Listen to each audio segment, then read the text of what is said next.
घटना मैं आज आपको कैसे सुनाऊं, कैसे समझाऊं आपको, ये मुझे खुद ही समझ में नहीं आ रहा। आज की घटना बेहद ही शर्मनाक है। हमारे समाज में ऐसी घटनाएं हो जाती हैं जिनको सुनाते हुए भी शायद शर्म आती है, उनको सुनाते हुए जुबान कांपती है। क्यों हम इतनी हैवानियत करते हैं, क्यों हम इतनी दरिंदगी करते हैं, क्यों हम ऐसी रिश्ते को तार तार करते हैं जिस पर लोग यकीन करते हैं, जिस पर इस घटना को सुनने के बाद भी लोगों को यकीन नहीं होगा कि एक माँ अपने बेटे के साथ ऐसा कर सकती है। ये कैसी माँ थी जिसने अपने ही बेटे के साथ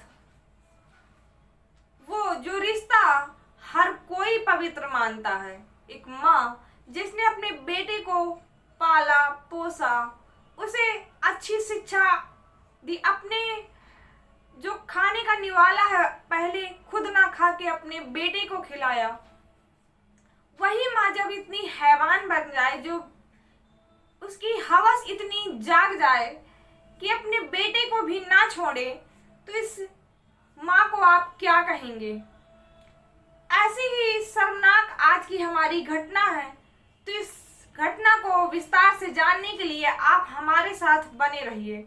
नमस्कार, सत श्री अकाल, आदाब, मैं रागनी आप सभी का स्वागत करती हूँ। जो भी भाई बहन हमारे चैनल पर नए आए हैं उनसे रिक्वेस्ट है कि हमारे इस छोटे से चैनल को सब्सक्राइब कर लें और वीडियो अगर आपको अच्छी लगती है तो लाइक जरूर करें।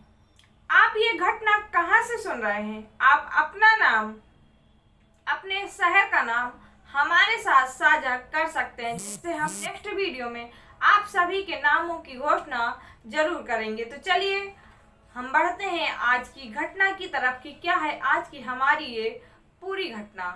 मध्य प्रदेश में ही एक महिला रहती जिसका नाम रेणुका, और लोग उसको रेणु नाम से, जो कि कोई बुलाता तो उसको रेणु नाम से वहां पर जानते थे, उसको रेणु नाम से वहां पर हर कोई बुलाता था। उसकी उम्र लगभग 35 साल और उसका एक बेटा था जिसका नाम विनय। उसकी उम्र लगभग 18 से 19 साल। अब इस महिला का जो पति था वो कुछ ही साल पहले किसी बीमारी के चलते उसका जो स्वर्गवास हो गया था। अब ये जो महिला थी वो अपने बेटे के साथ वहां पर अकेली रहती थी। जो इसका बेटा था वो अपने पढ़ाई लिखाई में और अपने काम काज में लगा रहता। बेटा बड़ा सीधा साधा, बड़ा सज्जन व्यक्ति। जो ये माँ थी वो अपने बेटे से कहती कि ऐसा करते हैं कि अब हम तुम्हारी शादी कर देते हैं। बेटा कहता है कि नहीं, मुझे अभी शादी नहीं करनी, मुझे अभी पढ़ना है, मुझे कुछ बनना है, मुझे अपने पैरों पर खड़ा होना है, उसके बाद मैं शादी करूंगा, अभी मुझे शादी नहीं करनी। लेकिन माँ को इतना उतावलापन था शादी करने का अपने बेटे की, उसे लग रहा था कि मैं अपने बेटी की शादी कितनी जल्द कर दूं। लेकिन बेटा जो था वो अभी शादी के लिए राजी नहीं था। कुछ ही दिनों बाद माँ के दिमाग में एक बात आती।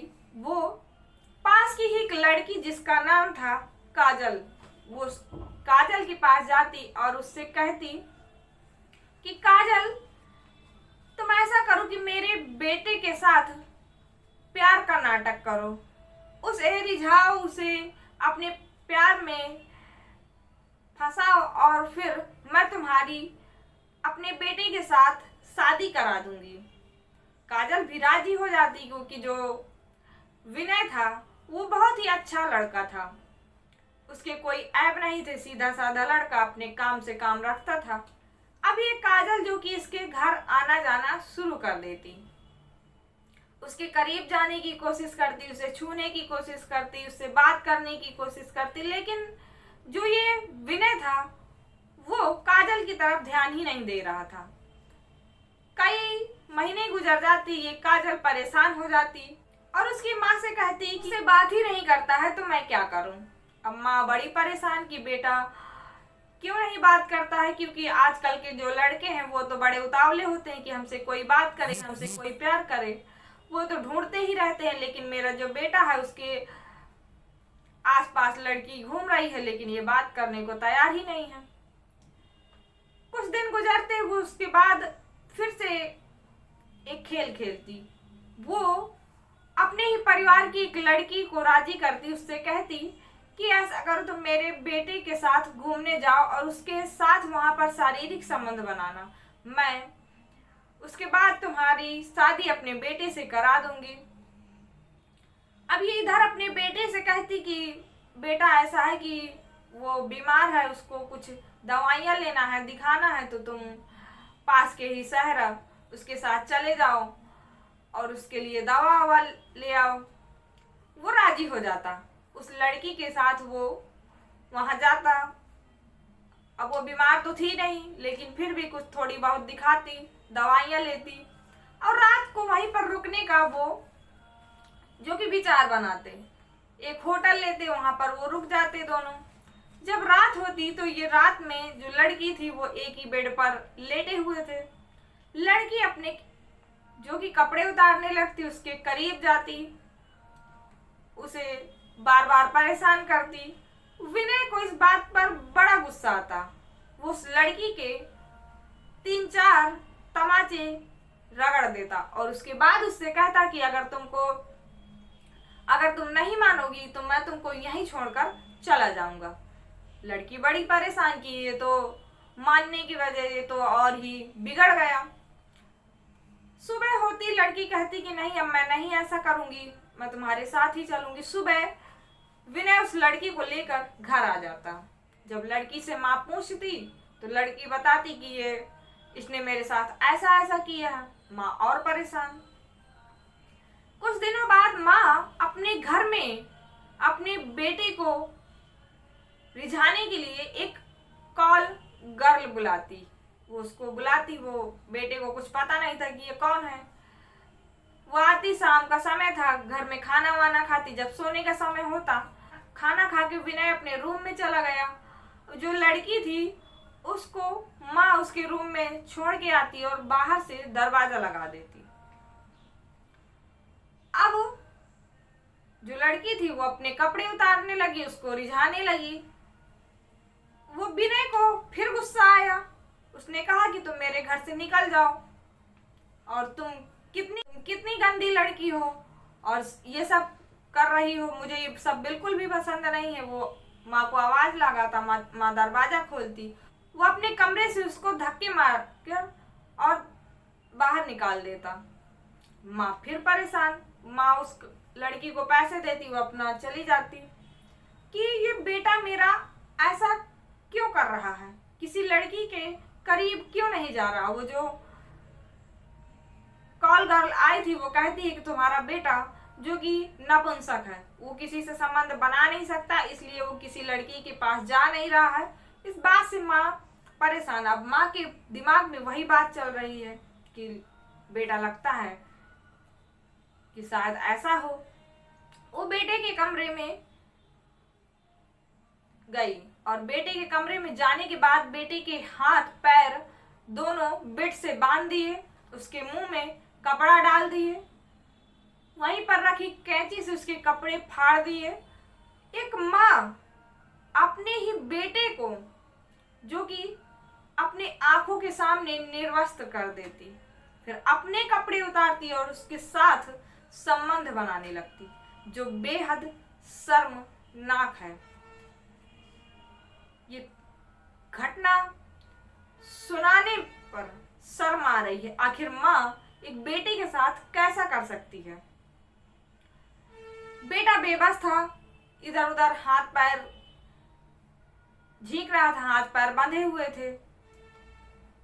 वो खींचा तानी करता तो उसके हाथ खुल जाते और हाथ खुलने के बाद अपनी माँ को धक्का देता। धक्का देने के बाद जो रखी कैंची वहीं पर रखी थी उसको उठाता और माँ के जो माँ जमीन पर गिरी हुई थी, पड़ी हुई थी निर्वस्त्र, उसके सीने पर ताबड़तोड़ हमले कर देता। कैंची से इतने वार करता कि माँ जब तक मर नहीं जाती, उसे ये तसल्ली नहीं हो जाती कि माँ मर गई है, तब तक वो वार करता रहता। उसके बाद उसके प्राइवेट पार्ट को काटता, उसके जो स्तन को वो काटता और ये कहता कि ये घटना जो कोई भी सुनेगा, ये कहानी जिसके सामने आएगी, आज के बाद कोई माँ अपने बेटे के साथ ऐसा नहीं करेगी और करने से पहले 100 बार सोचेगी। बेटा ऐसा नहीं करना चाहता था, लेकिन उसे मजबूरी में करना पड़ा। सुबह होने का इंतजार करता, सुबह होती पुलिस वालों को स्वयं ही सूचना देता, थाने से पुलिस आती और उसको अपनी हिरासत में लेती। जब उससे पूछा जाता कि तुमने ऐसा क्यों किया, अपनी माँ का ही कत्ल तुमने कैसे कर दिया, बेटा पूरी घटना बताता। उसके बाद पुलिस वाले उसे सलाखों के पीछे डालते, क्योंकि बेटे ने जो किया था वो भी गलत था। माँ की हत्या करना, किसी इंसान को मौत के घाट उतारना एक जुर्म है और इसलिए बेटे को सलाखों के पीछे डाल दिया जाता। बेटा करना नहीं चाहता था, लेकिन उसे मजबूरी में करना पड़ा। एक माँ जब इतनी हैवानियत हो जाएगी, हवस की भूखी माँ को उसे मारना तो था ही। ये घटना सुनाने से पहले मुझे बेहद घबराहट हो रही थी। घटना मैं आप तक कैसे पहुंचाऊं, लेकिन ये घटना आप तक पहुंचाना बेहद जरूरी था, क्योंकि हमारे समाज में ऐसी ऐसी घटनाएं हो रही हैं। ऐसे लोग दरिंदगी कर रहे हैं, ऐसे रिश्ते को शर्मसार कर रहे हैं जिस पर लोग विश्वास करते हैं। और इस घटना को सुनकर तो आप समझ ही सकते हैं कि क्या हाल हो रहा होगा इस घटना को सुनकर।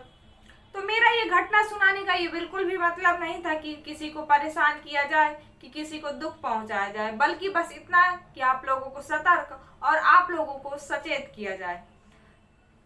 तो आज की घटना में बस इतना ही। मिलते हैं नई घटना में एक नई जानकारी के साथ। तब तक हम उम्मीद करते हैं कि आप अपना और अपनों का ख्याल रखेंगे। तब तक के लिए जय हिंद।